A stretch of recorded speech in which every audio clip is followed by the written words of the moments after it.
donen les gràcies.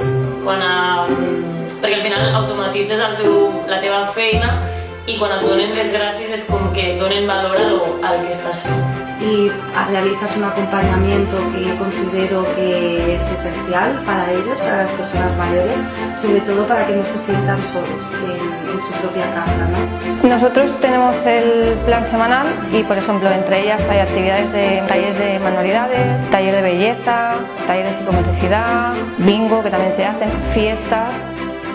És molt impressionant el fet que gent amb un determinament cognitiu avançat, que apenas té la capacitat per portar la cullera a la boca o per caminar, els hi fiques una cançó i la saben, canten la lletra, somriuen. Realment la música té un efecte superpotent.